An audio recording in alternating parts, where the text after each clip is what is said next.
All three of those as we drive the 2014 535D xDrive and check the tech.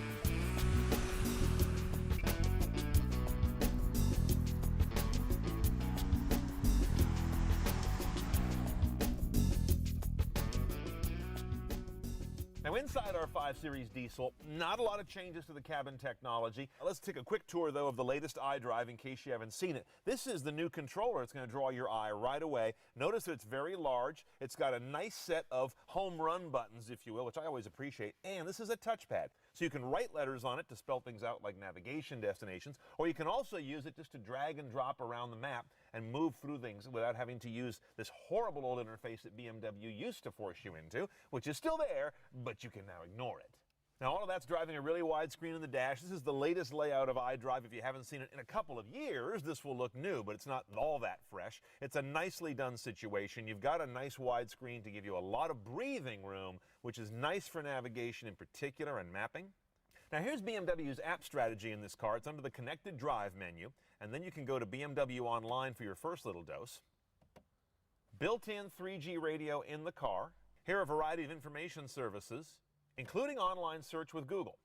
Then down here you've got this little bucket for applications, and you've got a very small but interesting subset you can choose from. I've put them all in here now. You have a fuel price search. You have pictures of where you're going. These panorama images are obviously sent in by users for various destinations and locations. And then you can also go to standard Google Street View for where you are or where you're going.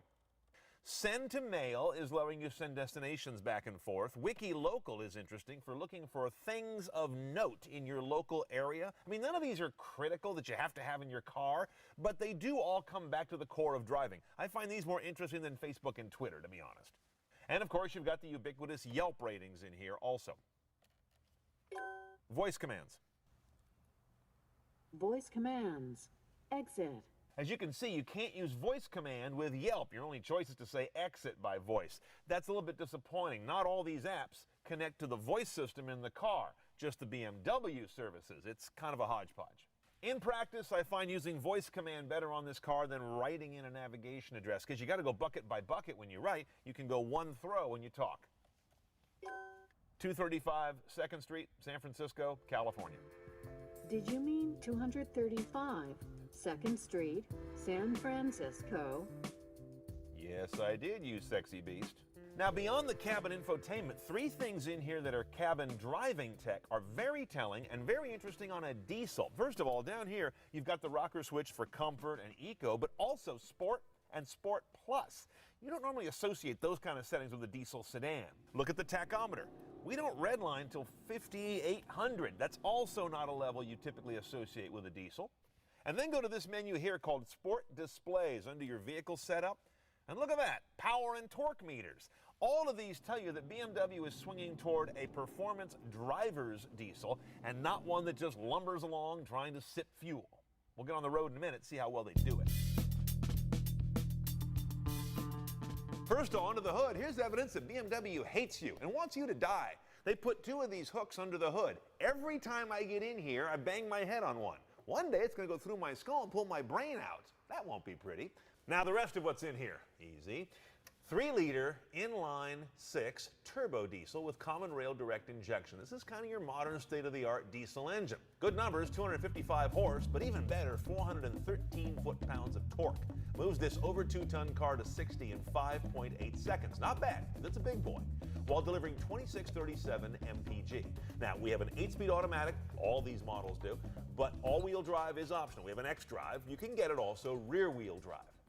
And the turbo on this is a single turbo. Don't be misled by this twin power turbo. It's twin power, not twin turbos. But it's got variable geometry so it can act as a low-end turbo or then recurve itself to act as a high RPM turbo, depending on the engine mode. Let's go for a ride. The first thing you notice in this 535D is the nature and volume of the diesel noise. Well controlled, and as long as you've got the audio system on at all, at almost any level, you simply don't hear it. Mostly at idle, there's a little bit of clatter there, but then once it starts to spool up, it just sounds like a gas engine, which is nice and important for the marketplace. After that, you realize this is a nice combination of diesel grunt, I mean lots of it, but it also breathes nicely higher up in the RPM, so you can actually run up and down through the gears, which is not quite so satisfying in most diesels, but in this one it actually is. and it pulls like a bastard. I mean, really great power because it's a combination of grunt and it's got headroom. So good that I wish it had a manual. I mean, this car would actually be a great sport torquer. If you had a manual gearbox, you could really have some fun with this car. As it is, not bad. Now, I must say the suspension doesn't deliver on what the drivetrain can promise. Very competent, good driving cars, but this one, unless you were to get the adaptive suspension, which we don't have, it's not that interesting on that front. That's a lot of pull right there.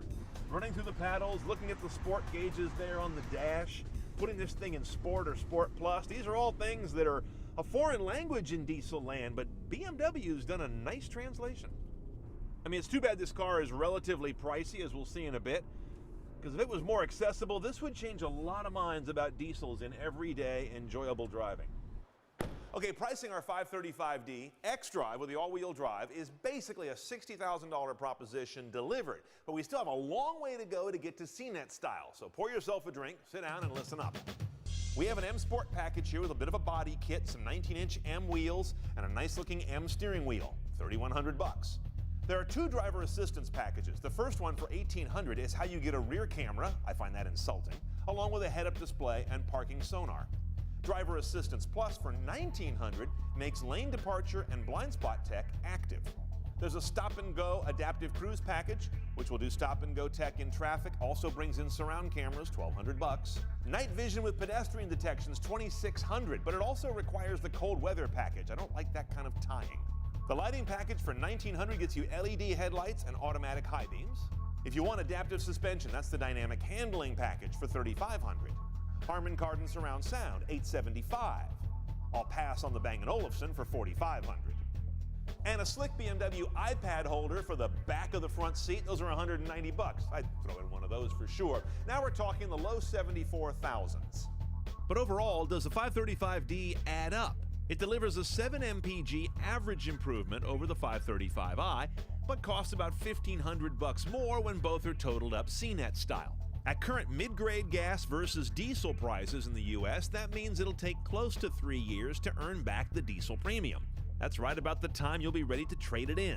So strictly speaking, the D is a challenging argument, unless you're a contrarian or a torque junkie.